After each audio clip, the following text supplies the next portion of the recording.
Hello and welcome to this tutorial from the File ICT Academy video library.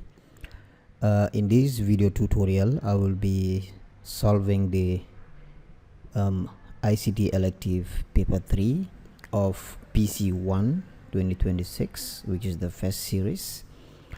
In this tutorial I will be answering question 2, which is the QBASIC part of the question paper. As you can see, it says write a QBASIC source code to generate even numbers from 1 to 50, and it says the program should display on screen all even numbers from 1 to 50, the sum of even numbers from 1 to 50, and then it also say set your full name as a comment, and then you save the source code as even num in the folder created on your desktop. So I'll go straight to the QBASIC program, and then we start looking at how we can solve this problem. So as you can see, I have the QBASIC program open here. So as you can see on screen, so what I'm going to do first is to comment. So at the top here, I'm going to start with the comment. So if you look at here, it says set your full name as a comment. So I'm going to comment from the top here. So I'm going to start with the apostrophe. So remember, the apostrophe marks it as a comment. Comments are usually ignored by the computer. It is only there for the programmer to read.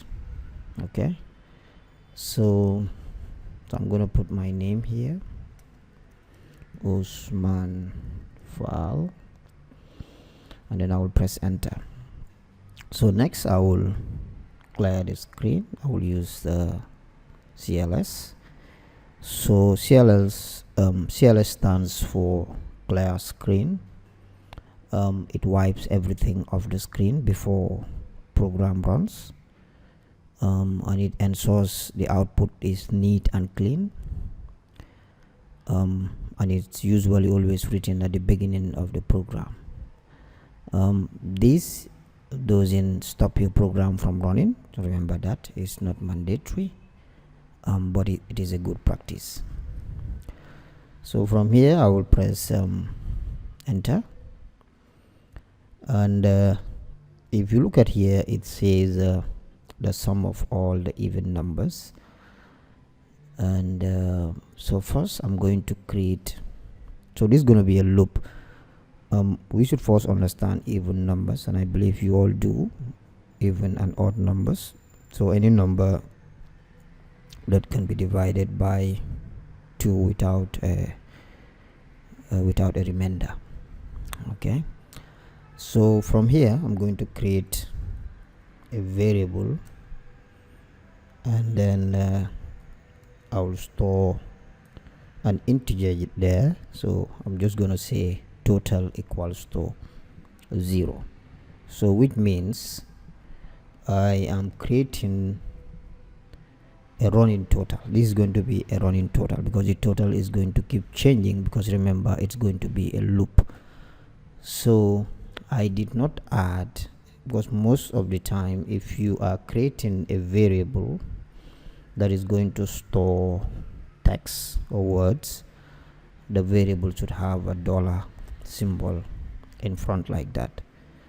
But here, because I'm going to be storing numbers, so that's the reason why I just put 0, so that the program will understand that I want to store digits or numbers or integers inside that variable. From here we're gonna start the loop. So I'm going to use this command called for, and then I will create what is called a counter variable.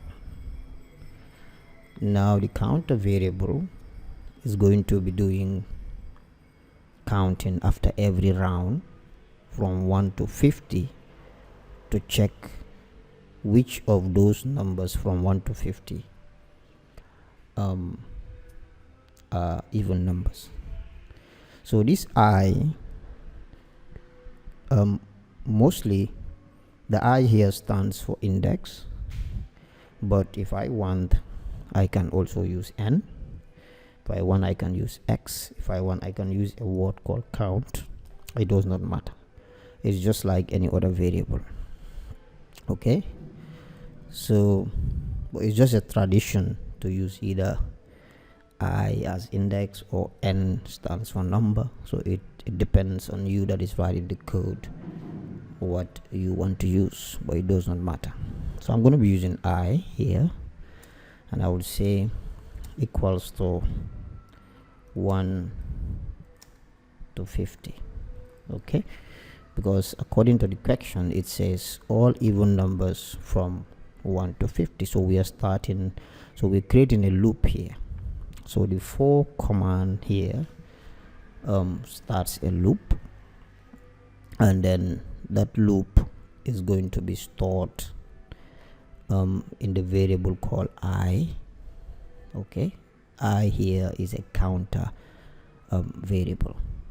So let's proceed. I'll come back and explain each line again so that you can better understand. So after pressing enter, as you can see, ignore that red that is appearing on your code for now.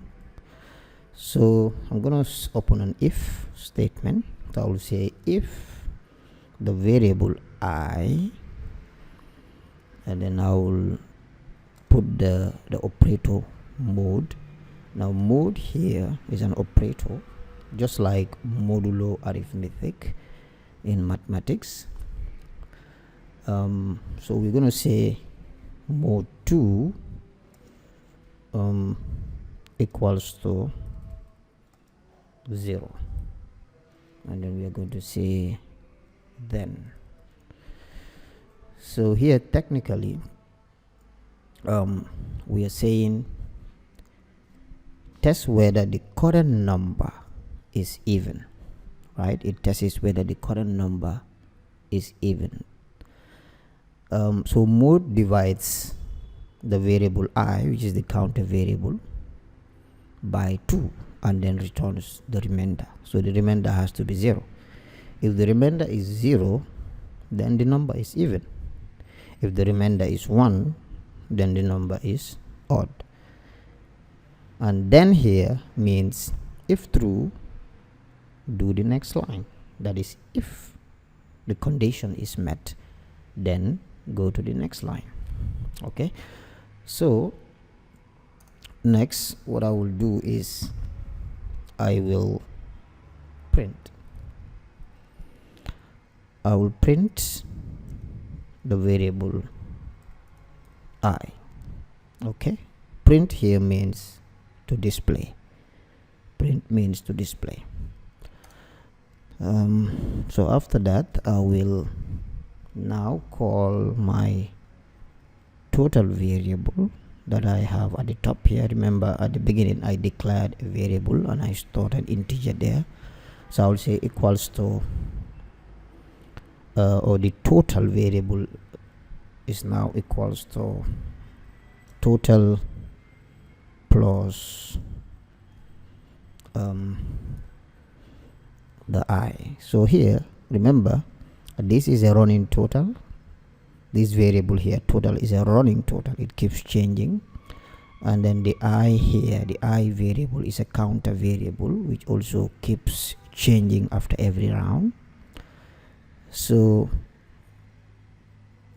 here what I am saying here is add the current even number to total. Okay, so you add the current even number to the total. After every round the counter variable will store the new number after every round from 2, 4, 6 and 8, so it keeps increasing. after every round up to 50.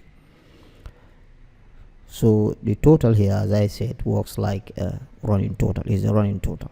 Okay, so at first it will say total equals to 0 plus 2 equals to 2, and then 2 plus 4 equals to 6, 6 plus 6 equals to 12, 12 plus 8 equals to 20, something like that, and so on. So now from here I will end the if. I will end the if, and then I will go down. Okay, so remember the end, we have to end if. We are not yet done here, but that's why the red is still here, so don't worry about that. Oh, so end if here, it closes the if statement. It tells QBASIC where the if block ends. Okay, so every if must have an end if. Then next we're going to say next I. So remember, we're going to say next I. So what this will do here is it goes back to the loop. So this will happen. This is everything that we write here. Remember, this is a loop. It will go, the code will run once, go back again and run again, go back again and run again, multiple times up to the number 50 is reached. So when we say next I here, we are saying go back to the loop, or go back to the for loop and run it again, and it every time it runs, it increases the counter variable by 1. So that means it repeats the loop until it reaches 50. So every for statement must have a next statement so that the loop can continue. Okay, now the next thing we're going to do is I'm going to press enter, and then I will have to print. I will just say sum of even numbers, from 1 to 50, because the question say we should display it from 1 to 50. Let me put a colon here, and then close the quotation, and then okay, and then I will say total. So what this will do is it runs after the loop finishes. So when all the loops are done, this will be the last thing that will run after all the loop. Okay, so from one loop to another up till it reaches 50, the loop will stop. Okay, because we already declared that the loop should start from 1 to 50, and it has to check all the numbers that are even. Okay, and then after that it will now add all the even numbers together, just like how it is said in the question. So the text is printed as it is just a normal text. Okay, all right, so now let me just go over everything again so that you can fully understand what exactly is happening here.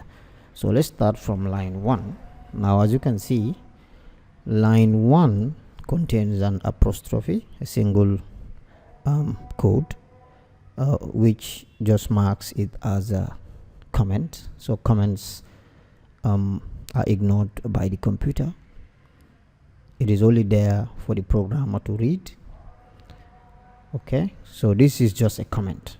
Okay, just a comment, nothing else. It doesn't run. And here it clears the screen, and here we created a variable called total, and we store an integer there. And now here we have, as you can see, we have a statement, and then we have the counter variable, which we say it should keep counting from 1 to 50, but we also have an if statement with the mode operator that should check numbers from 1 to 50 and display all the numbers that are even numbers, and then later those numbers should be added up. That's why we have this one. So remember, we end the if here, and then we say the loop should continue until it reaches the limit, which is 50, and then after that it should also add all the numbers, all the even numbers, and then give out a total. So from here, now let's run our program to see. So just make sure that you are not seeing any red here before you run. So let's click run and then click start. So as you can see at the bottom here, it says creating.exe file, and as you can see, we have it will display all the numbers. Okay, so you may see something like this. As you can see, mine, I'm seeing 8 here instead of, I'm not seeing 2, 4, 6 and whatsoever. So probably just because of my screen, but as you can see, you are seeing 8, 10, 12, 14, 16. So these are all even numbers up to 50, and then when you add all of them together, you can even confirm and do your own calculation. It should be 650. Okay, so that answers the question. Okay, so that's it. So now we're gonna do the most important part, is saving our solution. So I'll go to file, save as, and then here, as you can see in the question, it says you should save it as even num.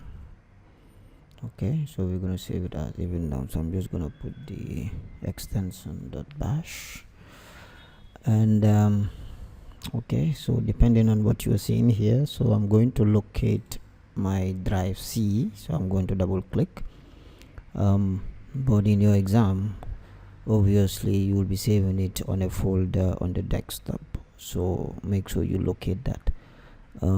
Probably that should be under users, and then you look for the user account that you are using on that computer. You navigate to that, and then you look for your desktop. So if I want to go back to drive C, so I'm going to be saving mine here in the QBASIC file. So I'll just double click, and then I will click OK, and then my file is saved. So let me show you how it looks in the computer. Yeah, so as you can see, the file is saved. So make sure you do yours as the same. So once you save it, go and check whether the file is actually saved in the intended folder. If that save as area is confusing you, so all you have to do, you can save it in drive C, no problem, or you save it in any of the folder. Then after, you go back and cut it from there and then paste it in the right folder. Okay, because this area can be a little bit confusing, but anytime you have that issue, you don't know how the folder path or structure is, or it's a bit confusing, just save it in the drive C here, and then you can go to the drive C. So drive C is just when you go to on your computer, when you go to this PC, then you come here, and then this place is called drive C. Okay, so if you can save it here from there after you copy or you cut, and then you save it at the right folder.